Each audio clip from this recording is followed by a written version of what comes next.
Work harder and all your dreams will come true. Hard work pays off. Hard work is a real secret to their success. You need to work super hard. Work hard like every waking hour. Why I'm working hard. You have to be intelligent, you have to be hardworking. You're not successful because you just haven't worked enough. To an extent, this is true, but people have been brainwashed so far to the point where that working hard has become the goal. Today, I'm going to talk about the huge pitfalls of working hard and how working less has actually made me a millionaire at 20 years old. For those of you guys who don't know who I am, my name is Aron Zapatero. I'm a 20-year-old entrepreneur and I made most of my money in real estate. Just to give a quick rundown of my portfolio and what makes up that sacred millionaire status, I currently have $500,000 equity in some apartments. I have around $450,000 equity in a real estate project, and I have $100K cash. That brings right around $1,050,000 net worth. And honestly, I say this not at all to flex, but just to give some credit to what I have to say. I know there's plenty of people that have more money than me, and I'm definitely not saying I'm the richest, just sharing some of what I believe has helped me, and hopefully it can help some of you guys. So in this video, I'm gonna talk about two main points. Hard work, where it came from, and why you should actually be more like a Toyota Prius. Don't hate, you'll see why in a second. And then I'm gonna talk about how working less personally made me $850,000 this past year. I'm gonna give you guys a harsh truth.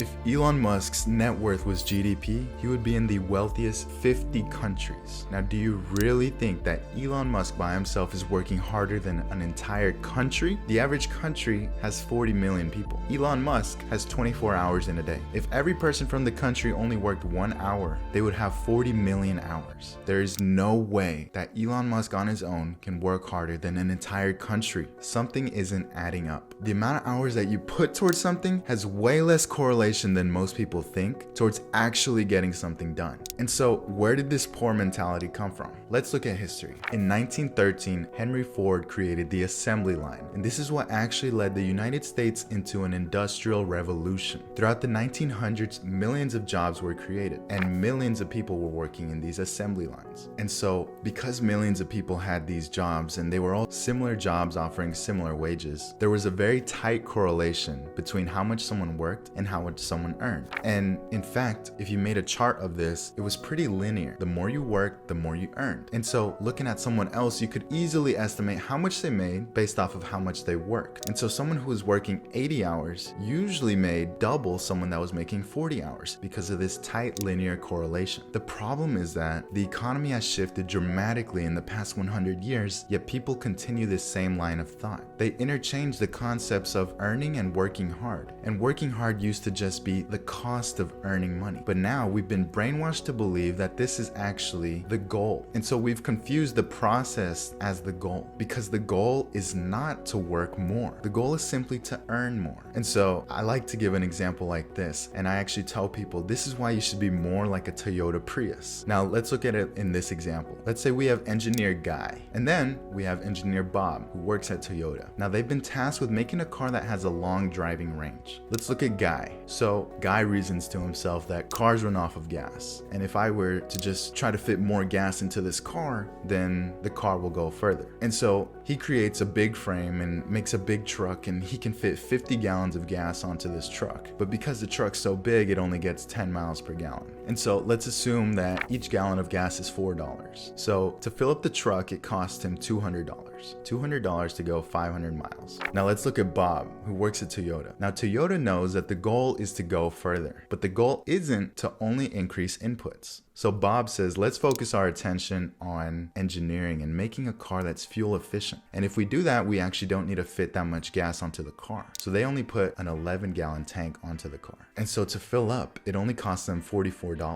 But because they didn't confuse inputs and outputs, they were able to focus their time on what really mattered: engineering a fuel efficient car. So their car averages 50 miles per gallon because it's lightweight, and they did a lot of designing to make the car fuel efficient. So Guy's car costs $200 to fill up and goes 500 miles, but Bob's car costs $44 to fill up and goes 550 miles. And so the way we operate our business and our life should be very similar. The goal should be to make as much money as possible with as little time and energy as possible. So the goal isn't working hard. Working hard is simply simply a cost to get to our real goal. And don't get me wrong, hard work is definitely required. There's many times when you're gonna need to work hard as an entrepreneur, but working hard is not the goal of the business. It is simply a cost of the business, and it's a means to the final goal. Now, here's how I actually made $850,000 this past year using this exact method. And so just to give you a brief background on what I was doing about a year ago, I was a real estate agent and I was doing sales full time. I was working probably 60 to 80 hours, so almost like 2 full-time jobs. It was very hands-on. I always had to be in the office. I was always a phone call away, and I never wanted to go on vacation because I felt like I was gonna miss an opportunity. I was very involved, and at the time I didn't realize it, but I was still directly trading my time for money. And it paid off very well, don't get me wrong. During my first year of real estate, I sold about $10 million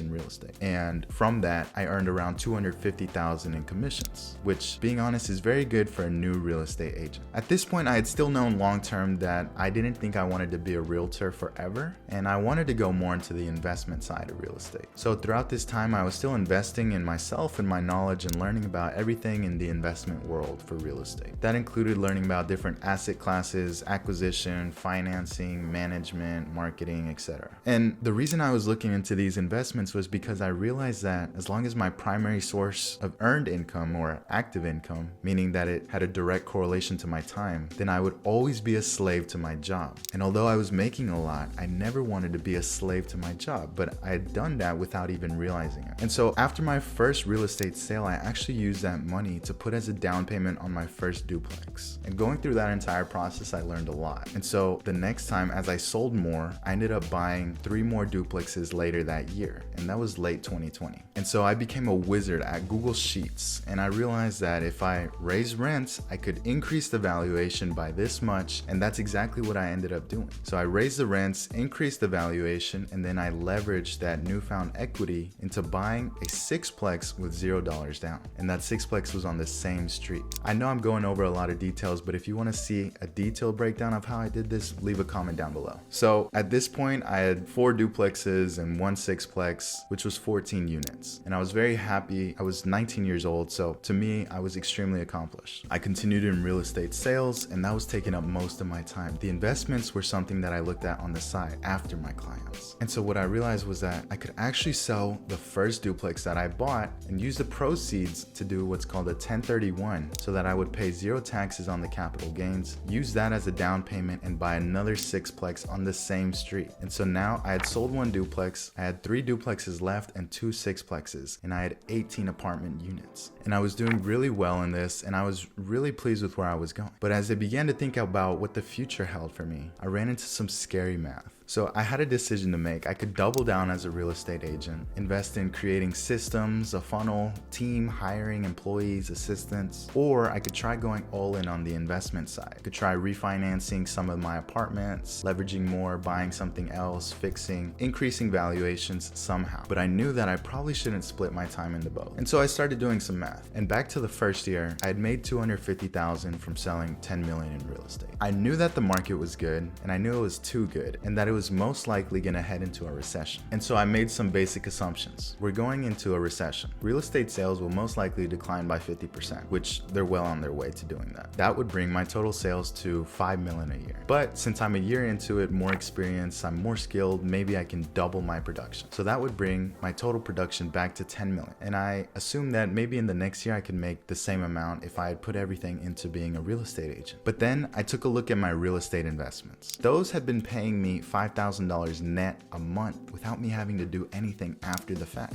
And I had realized around $600K in appreciation. And so I realized that even if my generous assumptions of making $250K as a real estate agent doubled, it would still be less than what I had made doing real estate investments on the side. So I chose to double down on owning real estate myself. And that's exactly what I'm doing right now. I sold one of my duplexes, used that proceeds 1031 into a piece of land. I got all the permits, did the designs, the engineering, the approval with the county, and I'm currently under construction. And I already received an appraisal from the bank for $750,000, which is $300,000 more than what I put into it. But because I'm a real estate agent, I know that realistically, and I'm truly being conservative here, that it can sell for over $1 million. And so with this one project alone, I'm gonna make make over $850,000 this year. And the craziest part is that I'm doing this with probably 20 hours a week. And so it's crazy to think about how I'm probably working 1/4 of what I was doing real estate sales, but I'm on track to make almost 4 times as much. And now I know I brushed over a lot of the details on my real estate journey and how I invested in these duplexes and sixplexes, but if you want to see how I made most of my money, watch this video right here and I go over.